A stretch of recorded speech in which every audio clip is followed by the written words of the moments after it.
Hello, everybody, and welcome to this week's episode of I Cast Fireball, an actual play 5e D&D adventure where we go through the campaign Skulls and Shackles.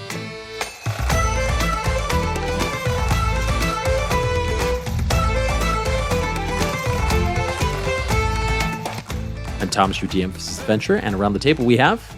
Lieutenant Ignis Harkon. Maximus Shans. Chozo Lebec. And Buster Bilgewater.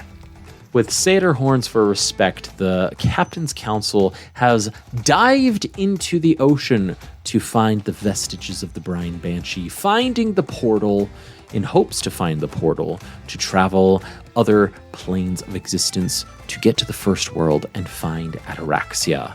This is where we join them on this week's episode of I Cast Fireball.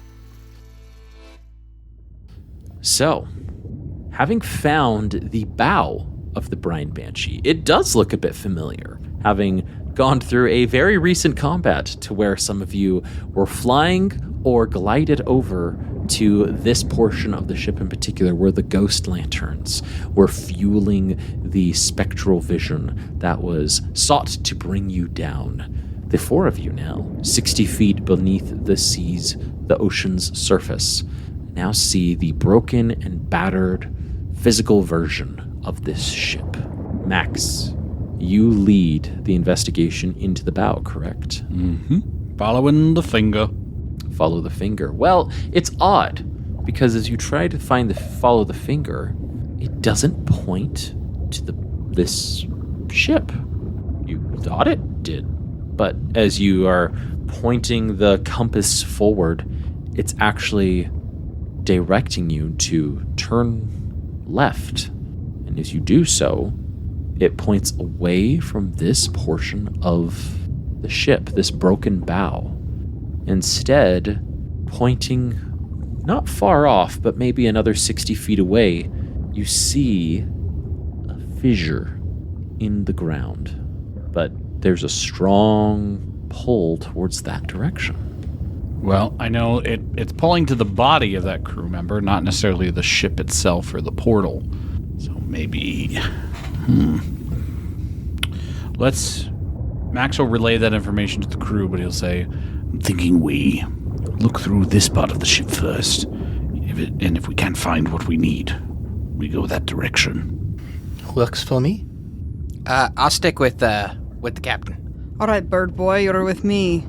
He's the one who knows about portals anyway. Very good. I think we're all sticking together, so, yeah.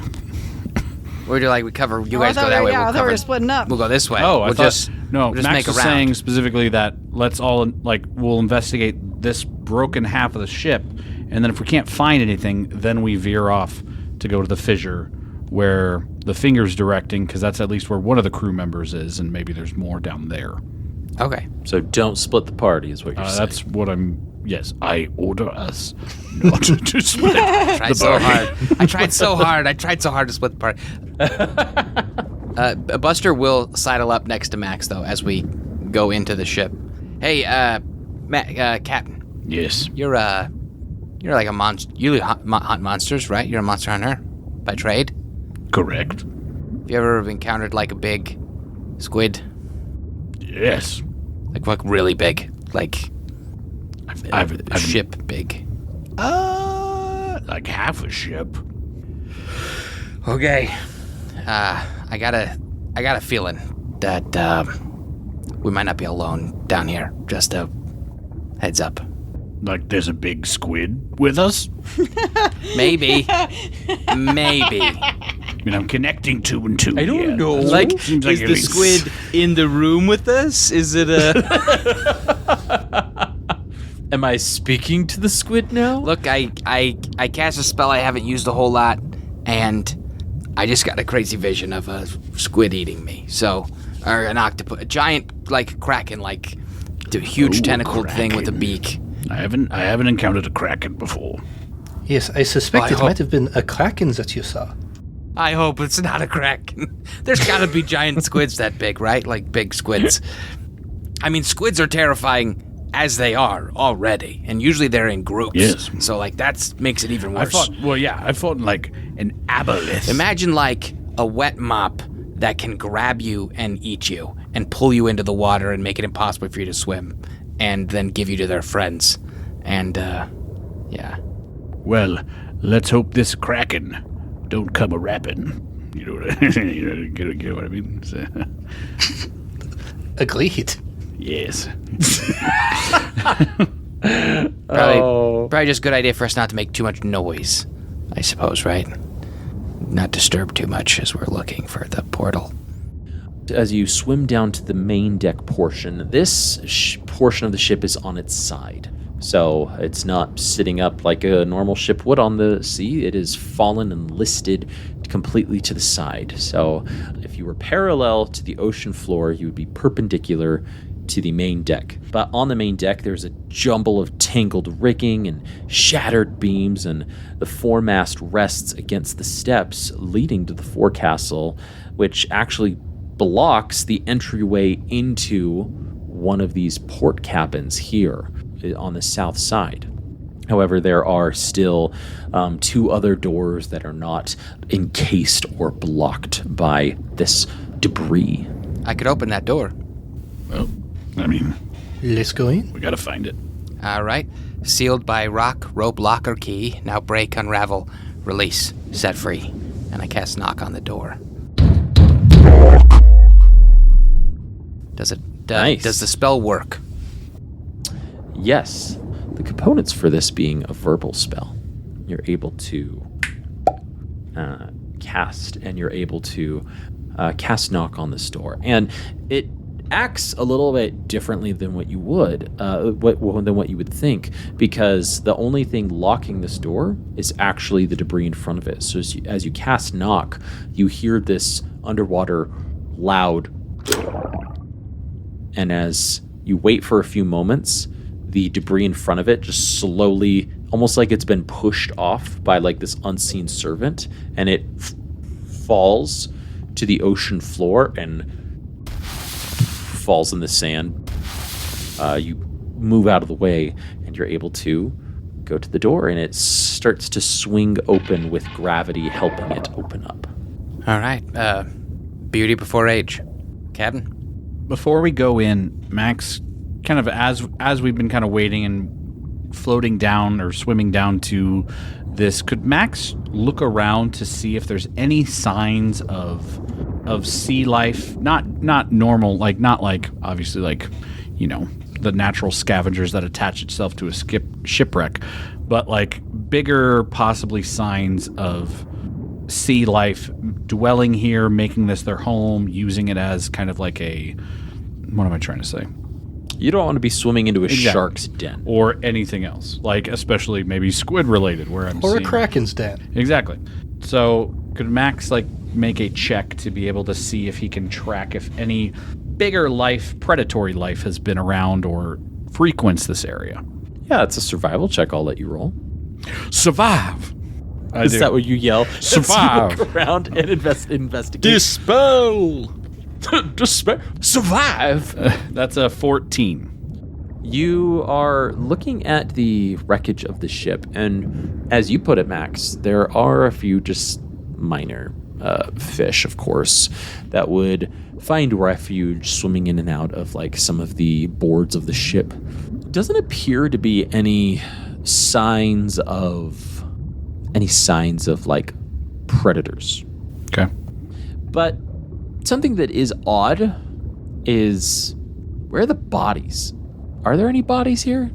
Well, they're probably in the cabins if they went down with the ship, right? They wouldn't be on the deck, surely. Well, they've been taken. All right.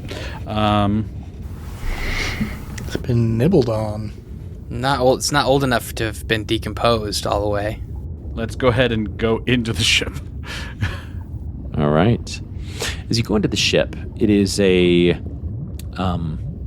a mess, first off, because everything that was in here is now listed to the side, right? And so everything's just on the wall, which is the floor to you, because the whole ship is on its side, right?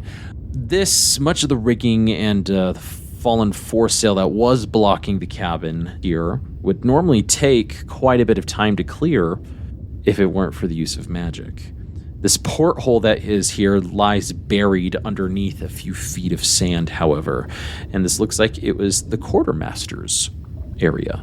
There seems to be some writing equipment that's scattered along the hull at the bottom of this area, and there seems to be other remnants of furniture that's clustered near that porthole. But yeah, it doesn't look like there's anything else that you can see when it comes to like personages or bodies or things of that nature. So what are we looking for, Chozo? Presumably some sort of ripple, some sort of disturbance within the planar fabric. Buster just kind of says to himself, so the Birdman says to look for a ripple in the water. Okay. Buster, do you have the ability to detect magic right now?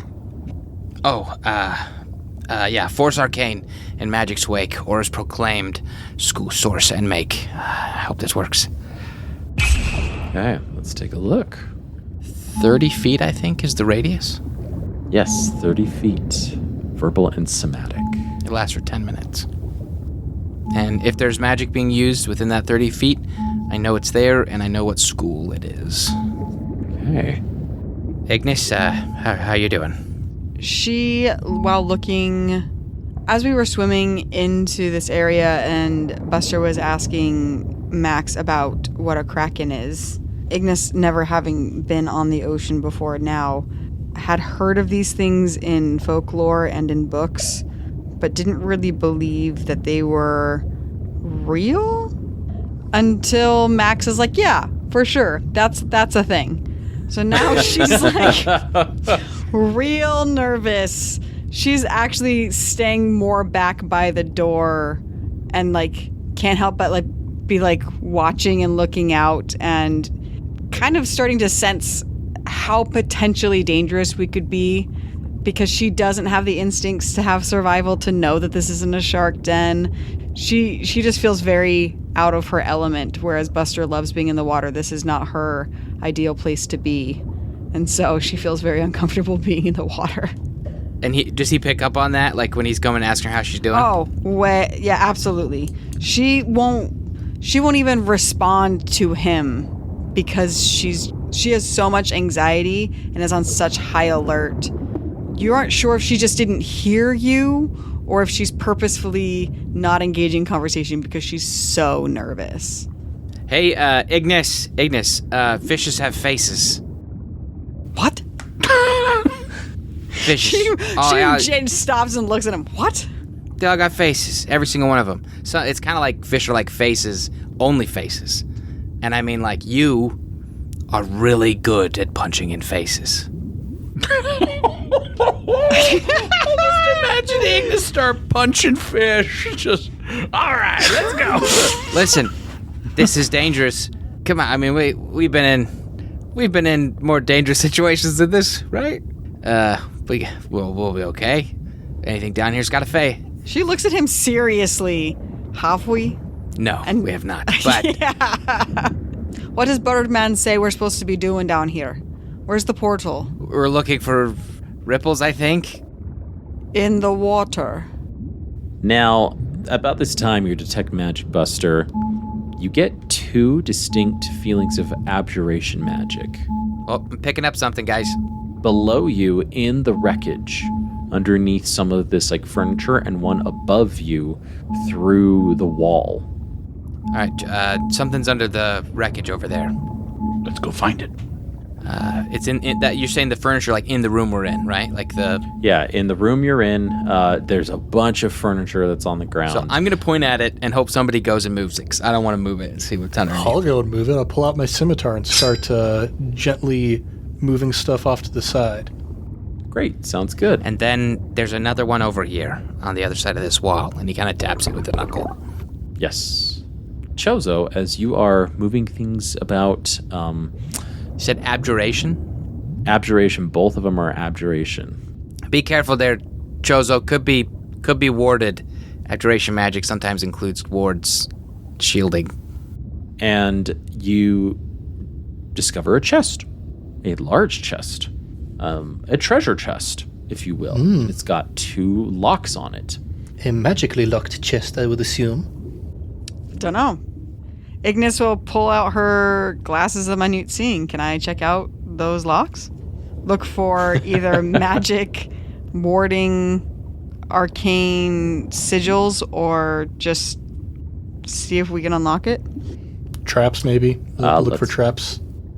Yes, let's go ahead and have you roll an investigation check. But you get advantage on it due to your minute seeing. All right, chat. I need new dice. That's only a 15. 15 total. Okay. As you are looking over this, you're like, all right, let me take a minute. You're just at the bottom of the ocean, breathing in water like a normal person. And you're just looking over this treasure chest. There does appear to be a little signet that is inscribed on one of the locks. It reminds you of some of the arcane things you've seen. Arcane lock has been cast upon this chest. So, trying to open this right now, it doesn't seem like you would be able to do so without some magical means or ways to dispel or dissuade this arcane lock. Is it attached to the floor or like... Oh, no, the chest is freeform. You could try to pick it up if you'd like, but it's the lock that seems to have magic cast upon it. She'll point out the sigil to Buster specifically. Okay, I can unlock this. Only a certain amount of times I can do this, though. Do we need to? This is not a ripple. There's no ripple around this. We're looking for a portal, not... Buster, I know that you like gold, but we don't need that right now. What we really need to get is to Ataraxia. Every minute we waste is another year we could be losing in the Feywild. Fair. I could try to put the chest in the chest, but there is another. Is this a Mad Eye Moody situation where he's got a chest and a chest and a chest and a the chest? risk is, and Buster says the risk is, if that chest is inherently magical in terms of like its capacity, we'll all explode. Right, I was gonna say if you put a bag of holding in a bag of holding, it blows up, right? We get thrown into like outer the realms. astral plane. Yeah. How many times can you do this unlocking? Technically, I could do it. Let me see here. Probably 1, 2, 3, 4, 5, 6, 7, 8. 8 times. Do it. 8 times. Okay. All right. Listen. Okay. Sealed by rock, rope, locker, key. Now break, unravel, release. Set free. The lid just... Holy crap, there's gold in here. Put it in the chest of emotional baggage. There's wealth and wealth and wealth. Does anybody want to jot this down? 156 platinum pieces, 1,500 gold pieces, 3,200 silver pieces, and 800 copper pieces. Let's go. We can leave the copper. We can leave a tip. So, Buster, are you ready to do that 100 gold bet now? Uh-huh. This ship already sank, Chozo. I'm talking about the one that's still up there. All right, let's go find the other source of the magic in here. You realize that this wall is actually connected to a door on the outside that you can just swim out and then go to the outside door and open it that way. This one is not hindered by any debris, so as you open it up, it doesn't squeak because it's under the water, but you see that this is the starboard cabin. There's a lot of, again, debris on the port side of the floor, and there doesn't look like there is anything innately magical in here. Who would like to give me a perception roll to see if they can maybe deduce where anything useful or valuable might be? I do know where the magic is, right? Like, I know where it's located. Oh, that's a fair point. Let's give, for this sake, would you mind if we let the magic give Max advantage? Yeah, like, I'm like, it's here somewhere. I just don't, I don't see anything. this room. Like, this area. Okay. It's like a metal detector, but like on the beach, right? You still have to like dig around and like... 25. Excellent. Yeah, just needed a 20 for that one. You're able to, with Buster's help, be like, it's right, oh, here it is. And you're able to find a box. not a lined box, but this box, as you open it, has a very shiny sextant. It seems to be very well taken care of, and it is beautiful. It's 1,000 gold pieces worth, by the way. So Yoink. it is not it, but there's a vial next to it. And that vial is giving off abjuration magic. I will take the sextant, though. That's great for mapping. Max will pocket the potion, expecting that we'll identify it, because you just can't cast Identify. That's a ritual thing. That'll take a little bit of time. I can cast Identify, can't I? Yeah. But it does take time. It's not like I don't know if we want to wait spell. around or not. It's a minute to cast Identify. I mean, I can just use my appraising eye. I feel like I should say this because I've cast it twice now. The fine print of knock. When you cast a spell, a loud knock audible from as far away as 300 feet emanates from the target object. So it could be very bassy in tone, but yeah. Buster's the guy. Let's all be quiet, okay? Knock. Boom. It's like kicking the door I just down. imagine like it's not like a boom. It's just like knock. Like just echoing out. Oh, yeah. Appraising eye, Chozo? Yes, once per short rest, I can use an action to examine an object, learning its magical properties, how to use or activate it, and the fairest market price of the object. Very nice. That's nice. All right. Let's start with the first thing again, Chozo. Sorry. Any magical properties it has. Yes, it is abjuration. This is a potion of freedom of movement. Hey, we like that.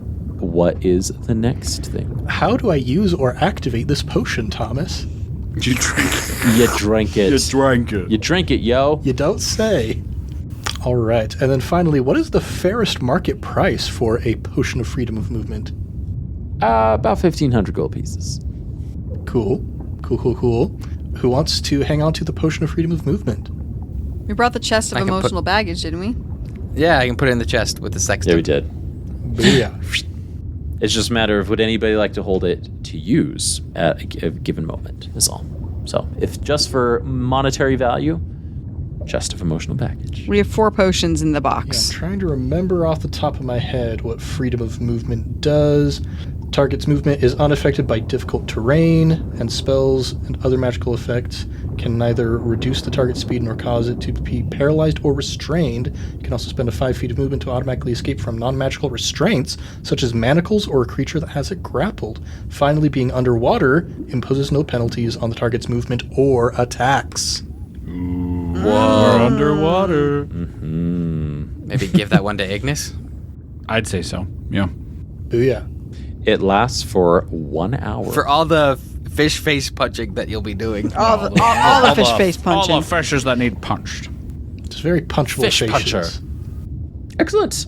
That is all the magic that you're able to see from these 2 rooms in particular. So there do seem to be these all in the 2 rooms. Now there's a 3rd door from the main deck, and as you open, this one's slightly ajar. It's just stairs that go down further and further into the ship itself.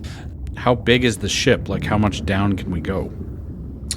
So it's just the main deck that you're on, the upper deck, which has the anchor, and it looks like there are 2 more layers below that this staircase could take What's you the to. total height of the ship? Great question.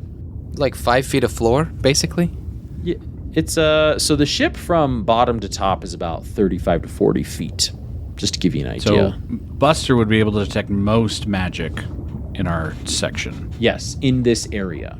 Correct. Yeah, so Are we- if we have already found all sources of magic, then Yeah. the portal likely is not here. We might still look for treasure, or we could go to the rift. I got bad vibes. And Buster, that is apt. There is no more magical givings off that you can sense around this area. I was worried about that. All right. Because according to Buster's premonitions, if I was a very deep, dark sea creature, I would hide in that. And he points to the fissure we're about to go into. Like all of our heads just slowly poke up over the edge of the ship to look at it. It's the cinematic moment. And as you look over into it, it descends into darkness. You cannot see. There is a point where the light cannot penetrate further down. And it's at least 60 feet before it turns into darkness below. Chozo, does this portal hopping stuff that you do, is it usually like nice and quiet and simple? Not especially, no. So, this is normal. No, this is just a bog standard bottomless trench. We are here to challenge the deep.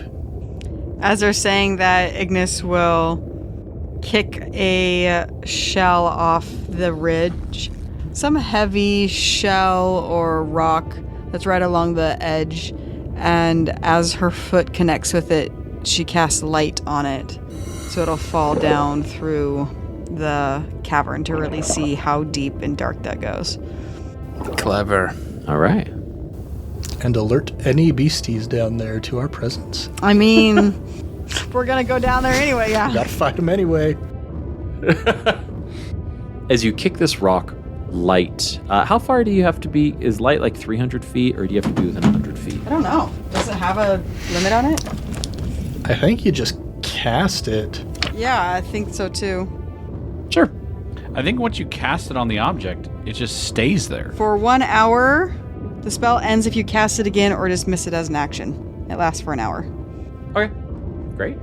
As you kick this this rock that has settled at the bottom near the edge of this crevasse, you push it over with your foot and cast light.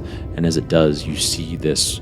Is it bright white light, Ignis, that it descends down, or is it a different hue? It'll be a bright red light. One of those reds that it almost looks pink because it's shining so brightly. At the center is bright white, and then out 20 feet, it starts to get a little pinky. And then as it goes out that extra 20 feet, that dim light starts to become that red. So as it goes down the crevasse, it almost lights the sides with red, but the center of it is that white hot rock. God, very cool. And as cool. Max has helped pinpoint exactly where it's saying to go down, that's where Ignis kicks, and the rock just kind of floats for a little bit, as it's not got an immense amount of weight to push against the resistance of the water. But as it keeps going down in a direct line, it just goes further and further. And then it passes the 60 feet of normal sight that you can see, and just 70, 80, 100, 120, before the rock settles on something.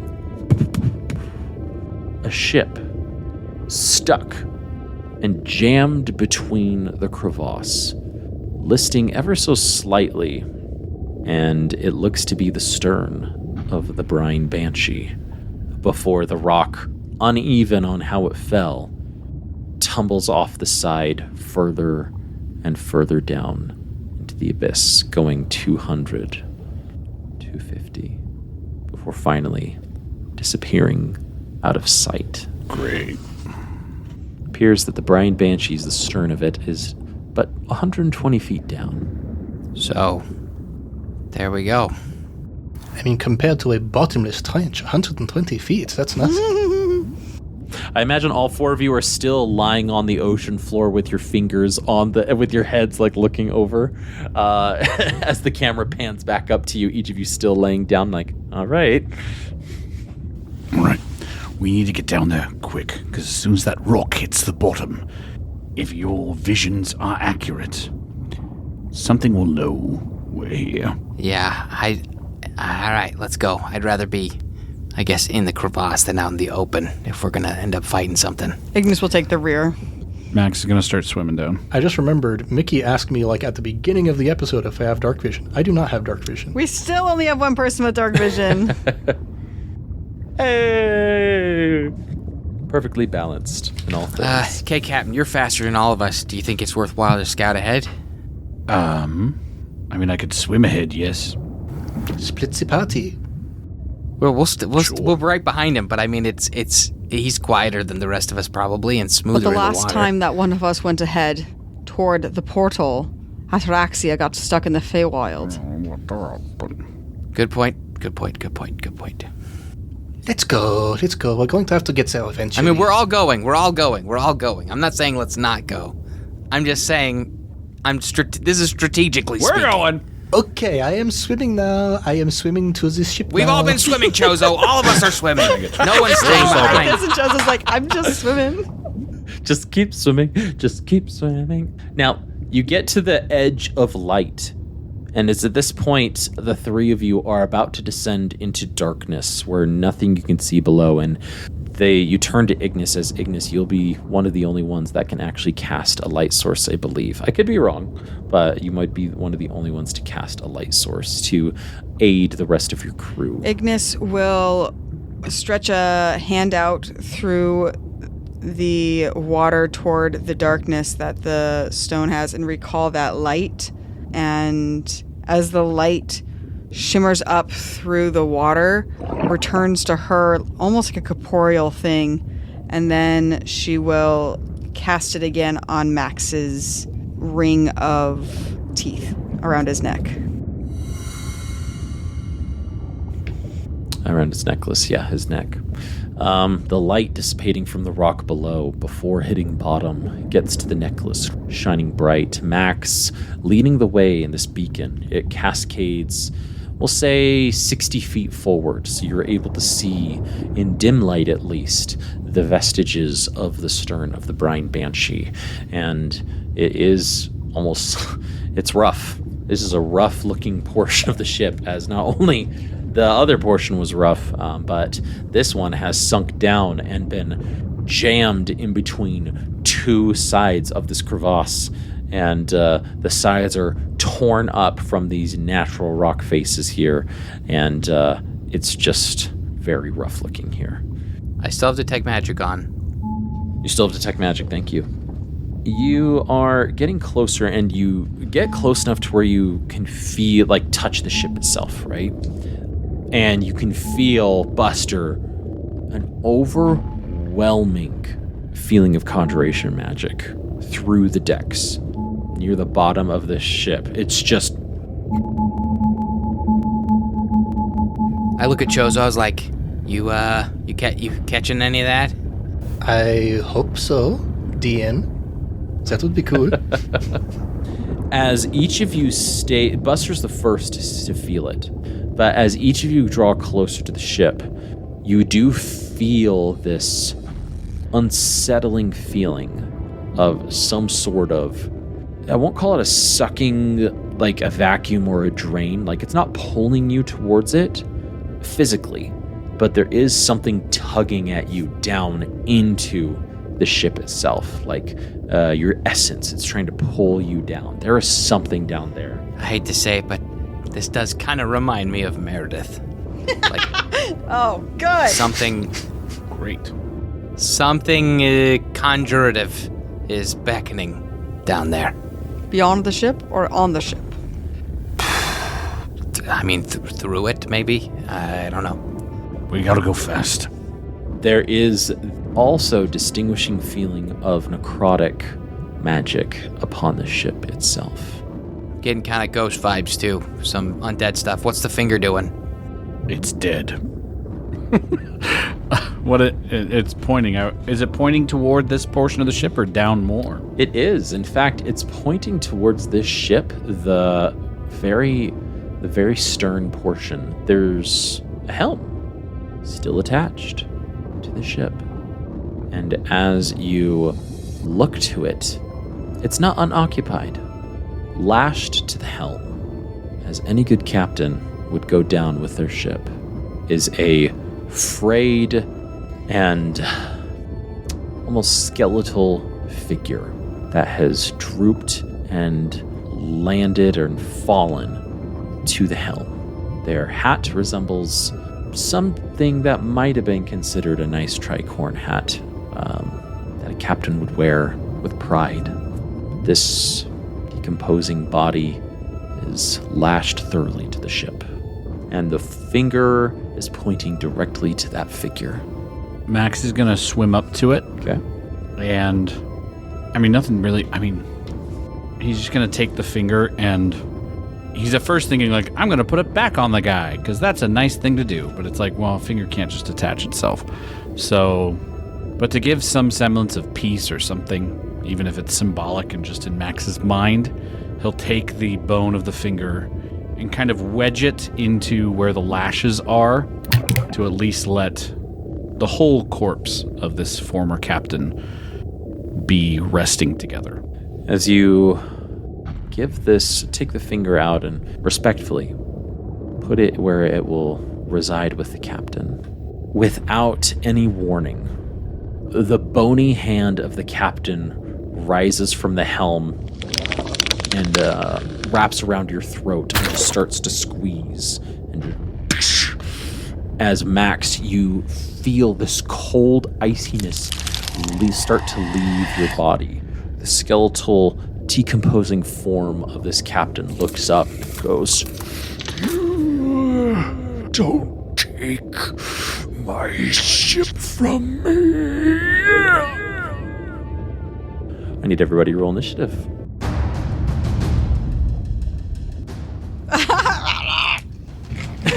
I was just trying to be nice. No good deed goes unpunished. Oh, good deed goes on. Didn't we kill you already? Thomas is like, oh, you did such a nice thing. Well, screw you, man. What I'm suddenly wondering is, why did Lady Dendrienne have this man's That's finger? what I've been wondering about this whole time. It takes a special kind of captain to just get away with doing only nice things all the time. Satyr horns for kindness. This is so cinematic.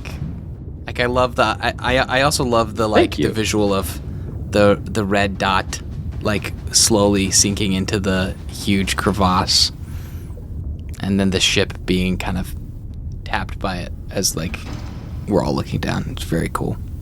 Now, am I wrong? Did we not fight the ghost of this guy? Oh, you totally did. Okay. Now we fight his body. It's a rematch. Yeah. It's a round 2. They asked us to release them. We did. And now he's like, yeah, you released me. Thank you so much. Die. I had a suspicion this was going to happen, but I was like, maybe if I'm going to be nice, maybe it'll change the way the Nope. Jake, Okay. how Nope. long No, have I you been love playing it. with Thomas? I know. It's no fun if you wanna don't change him. interact. I want to make him better. I want to make him better. If you're too cautious, you end up running away from everything. Mistake. I want to give him the opportunity for new choice. New choice, Thomas. All right, 2 of him are there. That's just insanity. That's just. Can you imagine that, playing that in the middle of D&D? Just new choice. Oh my gosh. Nah, new choice. New choice. New choice. A giant I'd like to do crab. this. Wrong. Here we New word. New choice. Not wrong, just new choice. Oh, man. And here we go. Okay. All right, so Max, what'd you roll? I rolled 14. 14, thank you. Buster. 16. 16. Chozo. 7. Ignis. Ignis is very anxious. I only got a 5. 5. All right, let me roll for this. White. That ties, so I will give you the benefit there.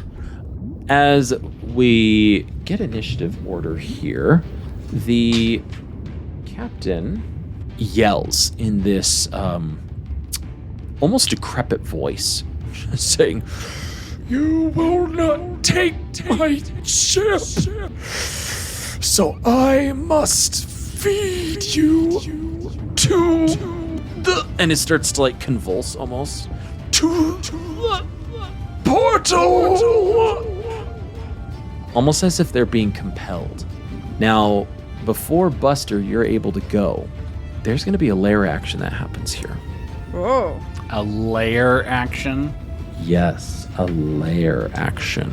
Here we go. 1, 2, 3. Oh, okay. Oh, good. So, as he yells this phrase, needing to feed you to the portal, the air around, there's no air, the water around you begins to warp as a planar disruption happens. Would you say it's kind of like a ripple? Yeah. It's kind of like a ripple, actually. And Buster, I need you to roll a Constitution saving throw, please. Oh, nuggets. Okay. I got a +2 to my con. That's a 15. 15. As you feel the water start to form, to ripple around you, you're thrown off, but you try to push through it, and you close your eyes and you focus real hard. But Ignis, right in front of you, the place where Buster was folds in on itself, and Buster disappears from the battle. Buster! So I go, you're already dead, you bloated buoy. Yeah, just the water and there's a little bit of disruption of this ripple in the water. Just Buster is gone from the battlefield. Anybody else want to make fun of my ripple comment? Chozo's like, see? I told you. Exactly like you described. Okay. Now, also before anybody else takes a turn here, at the very edges of the port side, the bow side, the bowmost side, the frontmost side of this portion of the ship, the one that has been cut in half, you feel some movement in the water. But Ignis, as you're closest to this, you look behind you. You don't see anything at first, but then the water starts to harden into some sort of creature. And for everybody following along, this is not a water elemental. This is a water weird. Great. It's its literal name, water weird. And there's one right next to you, and then on the port side, there's also another. And they spend their entire turn forming and coming to the battle. So that is going to be it. And we now jump to first in initiative order. Buster. You are gone from that plane. You open your eyes, and you have to open them again because there's only darkness around you. You're like, wait a minute. I just opened my eyes. What just happened? Crap. You start to look around, and you see, not too far off from you, you see a figure standing with a spotlight over them. Am I in water? No, you're in nothing, actually.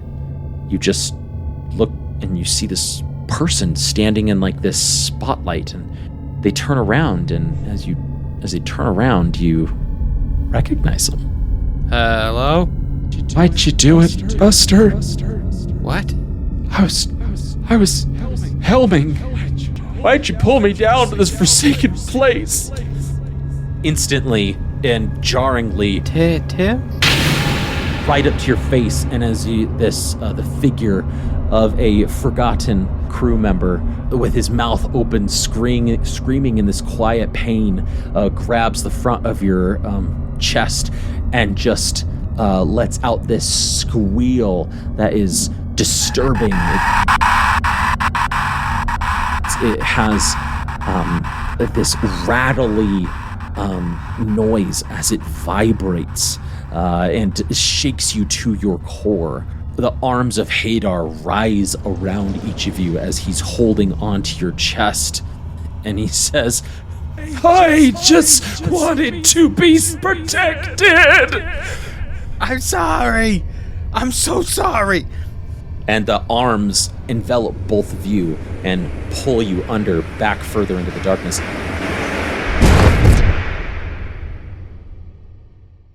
That's your turn, Buster. Holy Bummer. crap. We now jump back to the material plane, and the captain, holding on to Max, he takes out his long sword that he has in his hand, a blade that almost without thinking, not looking at the sword, his head is sort of like turning every which way as he's just moaning under the ocean, and takes the sword and slash against you, Max. Now, to your benefit, you're not grappled, so these are just normal attacks, okay? So, first one is a natural 1. So that misses, right? Yeah. And then the second one is a 16 to hit. That hits. All right, sounds good. So it's going to be D8 worth of damage. That's going to be 4 points of slashing damage to you. Okay.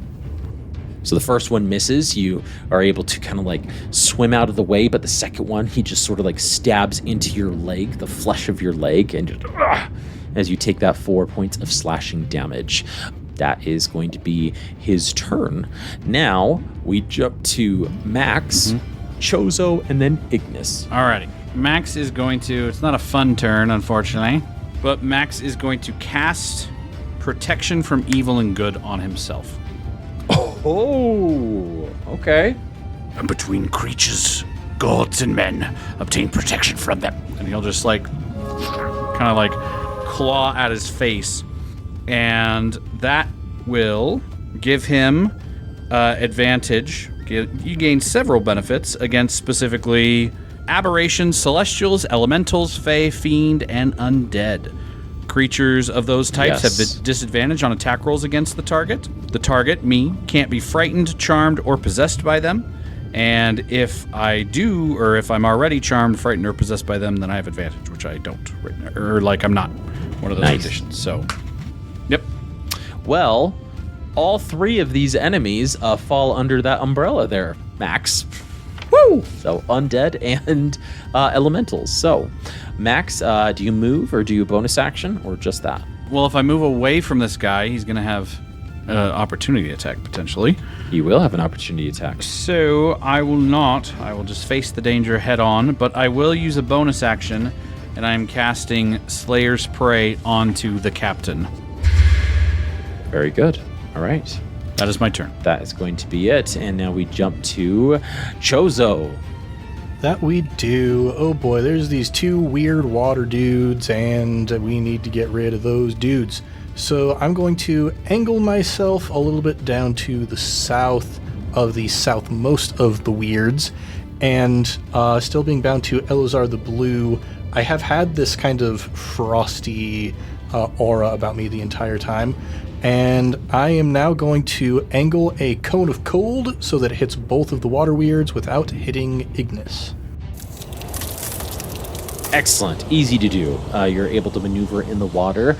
You'd use, I believe, your movement is 30 normally, so you would need 15 feet to move normally. So that's barely enough to get you just to the right prime position to cast Cone of Cold without hitting Ignis. Booyah.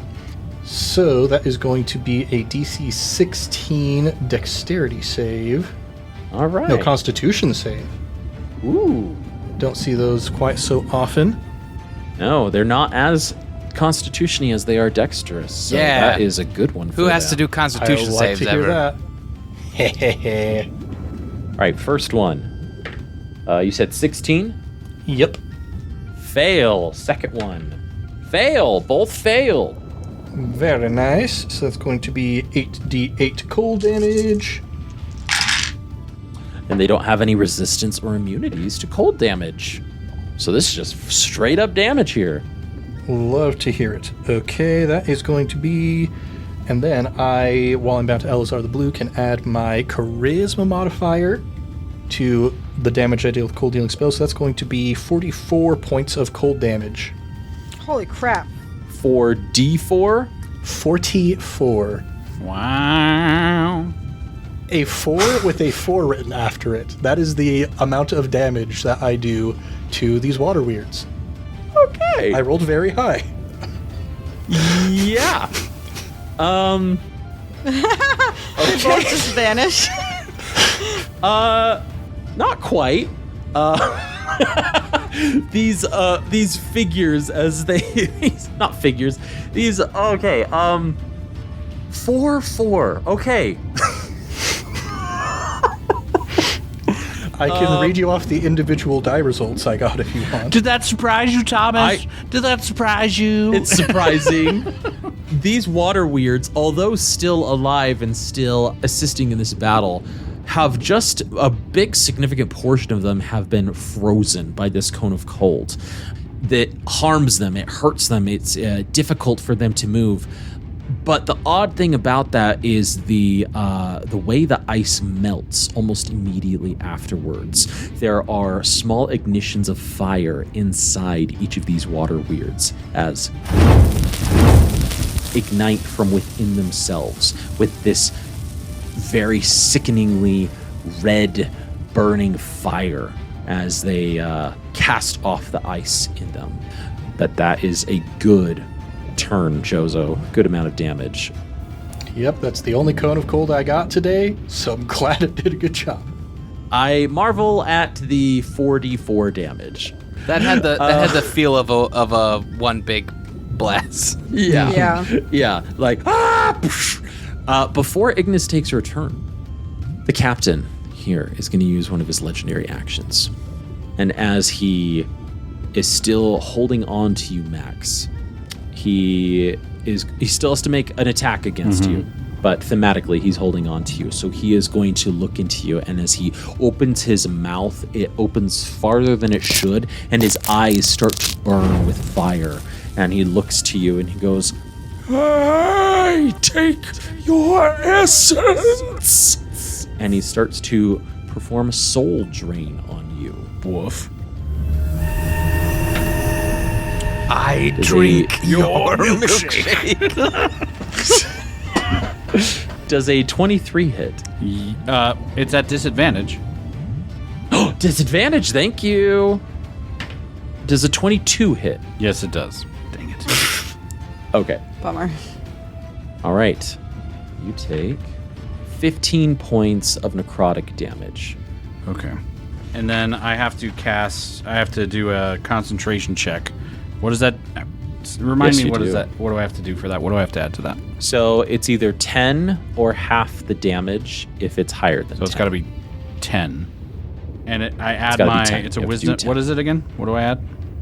This is a Constitution saving throw. Oh, yeah, that's right. And I have -2 to all saving throws. So roll a 12 or higher. I no longer have protection. It's rough. Didn't protect me anyway. As you feel the essence of your soul being drained from you, it's funneling into the captain, but it doesn't actually seem to be doing anything. You can, as it's about to depart from you, it almost like goes straight into his feet and gets sucked further down into the ship itself. You're like, this captain isn't even benefiting from this. Why? And so it's just as you're able to feel the life drain from you. We now jump to Ignis to round out the final round of the last bit of combat here. Ignis reaches forward where, since this is all happening kind of all at the same time, she reaches forward and swipes her hand through the empty water where Buster was. It's not still rippling and there's no leftover magic there, right? No, he's gone for the time being. As she reaches for him and is unable to stop him from being teleported from them and seeing the loss of another crew member, she just lets out this agonizing scream, and her body just ignites with her celestial revelation. So her wings splay out in this brilliant red light underneath the water, and she'll turn around at this water weird and just take 2 swipes at it with that. Thematically, we're going to use the ghost sword. Can we call it a short sword for the sake of melee Yes. underwater? Mm-hmm. Great. All right, baby, don't let me down. 21 to hit, 21 is a hit. and a 19 to hit. That is also a hit. 6, That's 11 slashing damage plus 9 radiant damage. So Ooh. 20 total. points of damage to that water whale as she just, in a rage, starts slashing at it. And the necrotic essence of that sword changes as she continually cuts through what is essentially water. She's chipping away at the ice that Chozo had just frozen these water weirds into. As she chips away at the ice, the necrotic smoke that was coming off of it slowly starts breaking apart into beams of light, and it becomes radiant damage instead of necrotic. Nice. That's sweet. As you cut into them, the water weird, before able to take any action, succumbs to the damage of this sword. It seems that this sword absolutely is doing more damage than a normal weapon. One, because it's magical, first off, but two, there's some sort of connection to this water weird and the necrosis of the sword in particular. You cut into it and you defeat this water weird in front of you with the 20 points of damage. As you slice, and do the final slice, this water weird just sort of like tries to slither away before explosion of water emanates from it. Ignis, I need you to roll me a dex saving throw, please. Oh, sure. An 18. 18. That is enough to shield your eyes and face from the absurd heat that emanates from this water that washes over you. This water is boiling hot. The same boiling water that Buster experienced earlier on the ship the day before. So you only take half this damage. You only take 4 points of fire damage, essentially, as you end your turn. That's your action. Do you do anything with your bonus? Oh, your bonus was your celestial, right? And then you have your movement, technically. But if not, then that is your turn, yes? I can action surge, right? You may So action surge, to action yes. surge. I can just action surge. Okay. You can just action surge. That's a free That's what I action thought. to action surge. That's what I thought, but it didn't specifically say free, and it didn't have an act. I was okay. Oh wait, I have this written down somewhere. I have it right here. All right. As an action surge, Ignis will take this short sword in both of her hands, and as she turns around in the water and sees Max being held on, like being choked by this entity, she will action surge. She will move her 40 feet through the water, flapping her wings to propel her through the water. And as she comes up, she'll raise her sword.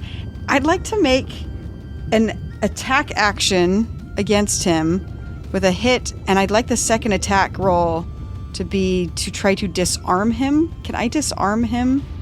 Well, here's the To problem break that with grapple? your movement. Ooh. Underwater, all movement is halved. Potion. You're right. potion, Potion. But Unless you it's have- not a free action, it's a bonus action, isn't it? Shiz.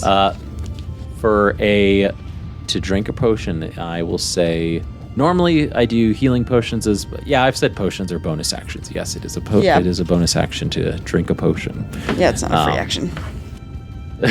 So you may move, but you will not be able to get into melee range with this creature that is holding Max by the throat, draining his soul. Yeah, I can't quite get there, can I? Because I'm like 30 feet? You are rough. To get within melee range, you are 25 feet. You are 5 feet away from getting into melee range. Does the trident have reach, or is it just a... No, it does not. Currently, it just has 5 feet. It does have a thrown range. I could throw it. You could. Ignis will pull out Zoel and instead use all of her righteous rage to throw Zoel at this creature. All right. Go ahead and roll. Get the right stuff. Ooh. 19. So 25. 25 is a hit. It is 1d. Oops. Once per. Ow. What a waste of too many things. I shouldn't have done any of that stuff. So, Zool surges through the water and hits the captain in the arm, and it's sticking out of his arm for 1 point of damage. 1 point of damage. And Well wasted done. the one action surge I get. Do you want to move closer and almost get to the I'll swim captain? after Okay. it, yeah. So I can All get right, closer to sounds melee good. range. There we go. I should have done that. Okay. Very good. And I believe that's your turn, Ignis, yes? It is. As we wrap out the first round of combat, Buster in an alternate dimension here, having been thrust into a horror from his past. Episode 1. A horror from episode 1, right? Supposed to, yeah. Pretty much. But with one of the water weirds taken out and Chozo having severely injured this next one. Oh my gosh. It was both of them. We're going to end this week's episode of I Cast Fireball.